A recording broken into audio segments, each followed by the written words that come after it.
Hey everyone, so today we will be understanding the topic called LLM token optimization. So how can you reduce API cost and use AI models efficiently? Because see, I have seen that a lot of the people are using the tools like ChatGPT, Claude and all that, but their tokens get finished. So how can you actually optimize that? So in this video you will learn about this thing. So make sure to watch this video till the end and we will be understanding a lot of things. So just let me give you the context that what are the things that we will be covering today.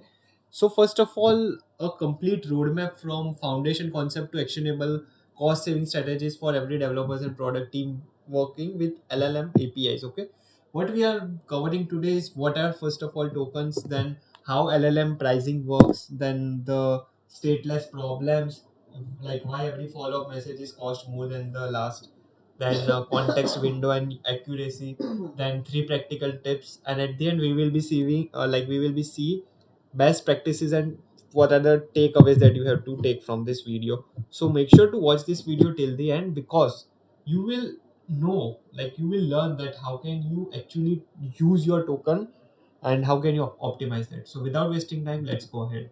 So first of all, let's understand the building blocks of LLMS. Okay, what the thing we have to completely understand in this topic is that uh, what exactly is a token first of all. So many people think AI reads completely word like humans do, but actually it doesn't.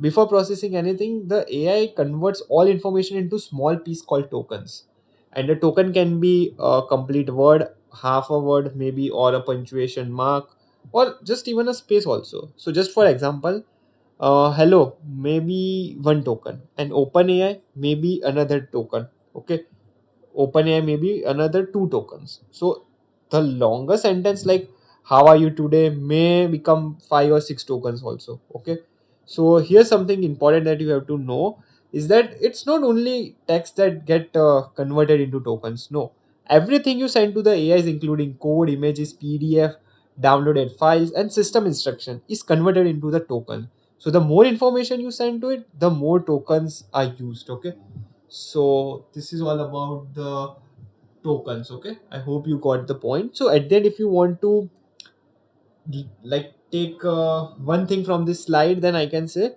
think of token as a language that AI actually understand. This is what you can take from this particular slide. Okay, let's go ahead. How LLM pricing works, let's understand this thing. Okay, so the pricing is very simple. There are two types of tokens. First of all, the first is a input token, and these are everything where we send to the AI. Just for the example, our prompt, uploaded files, previous conversation, images. So this all comes in an input token, and the second one is a output token. Means these are everything that AI generates back for us, such as codes, explanation, documentation, and summaries.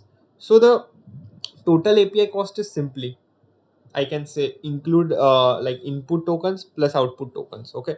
And one interesting fact that I have observed is like output tokens are usually more expensive than input tokens. Just for the example, Claude Sonnet charge around like $3 per million input tokens, but around 15,000 like $15 per million output tokens. Okay, so I hope you got the point. That means like the longer AI response is usually cost much more. Okay, so this is very important thing you have to understand about LLM pricing, how the pricing actually works. Okay, so if like from this slide, if you want to take one thing, then you can completely take this line. That is, the longer the response, the higher the API bills. Okay, this is what you can completely take away from this slide. Let's go ahead. Why every follow up message cost more? Okay, as you already know, in like in marketing we have to do the follow up. So why every follow up message cost more? So let's understand this thing. So large language models are stateless.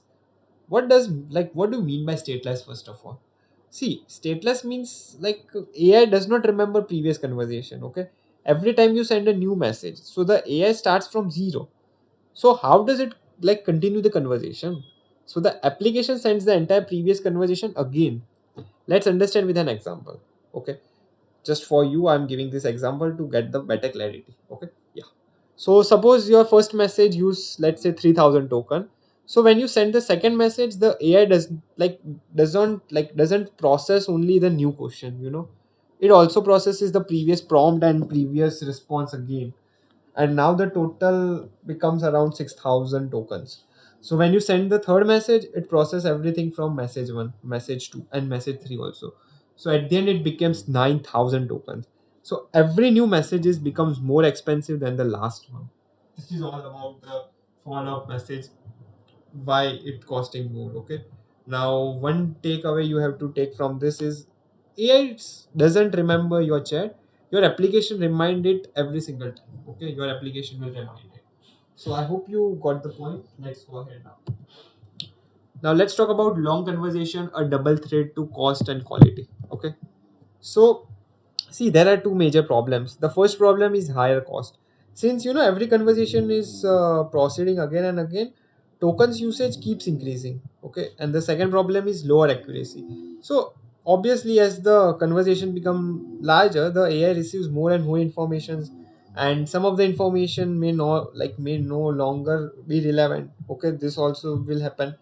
This extra information creates noise. Because of that, like AI may lose focus and repeat answers, miss important details, or even generate inconsistent responses also. So longer conversation don't only increase your AI like API cost, but they also reduce the quality of AI responses. Okay, so this is all about the like double threat to cost and quality. I hope you got the point.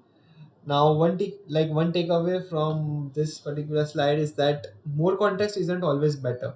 Too much context become noise. Okay, I hope you got the point. Okay, let's go ahead now. Start a new conversation or a new chat for every task. Right. See, use one chat for one task. Many developers make one huge conversation and where they discuss login systems, then debugging, then Docker, and lot of the other stuff. I think this is a bad practice. Instead, finish one task, start a fresh chat, and then work on the next task. A fresh chat, that means lower cost, better responses, and faster AI. Okay, just for the example. So let me give you a small example so you will get the clarity. Imagine writing one notebook for every school subject. You wouldn't write mathematics, science, and English in the same notebook. Similarly, don't mix different AI tasks in the same conversation. No. I hope you got my point, what I want to tell you. So, start with a new conversation for every task. Okay, let's go ahead. Summarize before context gets too large. Okay, let's understand this thing. So, when a project conversations grow large, don't let it run forever.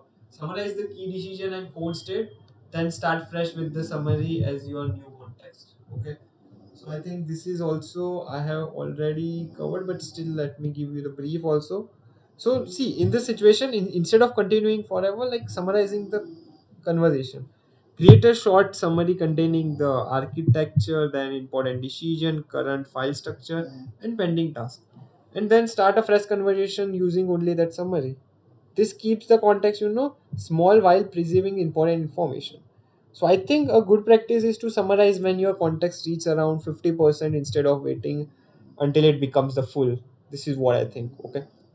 So at the end, you have to take one line, or I can say one takeaway, that is summarize early instead of fixing problems later.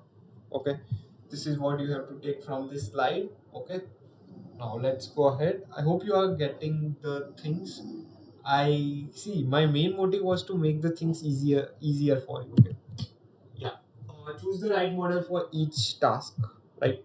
See, many developers always use the most powerful model, but that's not always necessary. I think because powerful models like Claude, Opus, or GPT 4.0 or 4.0 are excellent, but for what? Complex reasoning, planning, and difficult problems also.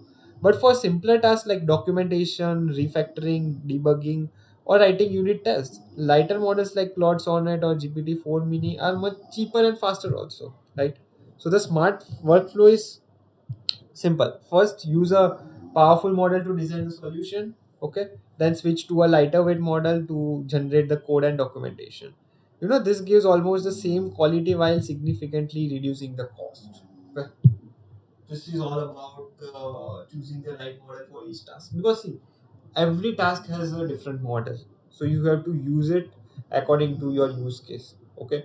So from this, one takeaway is that use expensive model for thinking, cheaper model for execution. Okay. I hope you got the point. Now let's go ahead. Best practices and key takeaways. See, you have watched the whole video, but what you have to do next? Because watch, like, only watching the video you won't able to master this thing now. You have to take some steps, you have to take some action. So I will be telling what are the best practices that you have to take. Okay. First of all, LLM pricing depends entirely on tokens. We have firstly understand this thing. Then secondly, we have seen that these models are stateless, meaning every conversation is sent again. Third, we have seen long conversation increase both cost and like decrease accuracy. Now to optimize the cost, start a new chat for every task. Summarize long conversation, choose the right model, upload only the necessary files. Okay.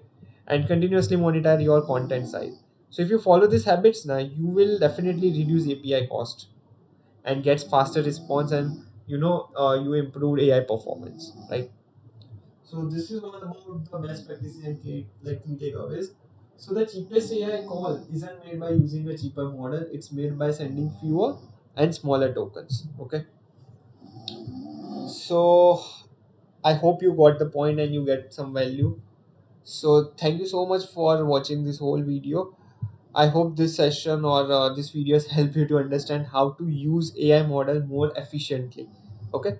See you in the next video, and make sure if you like the content, then do like and comment so that we get the motivation to make more videos, and we will come to know like, yeah, this topic you have understand, so we will make more videos on this different topics. Okay.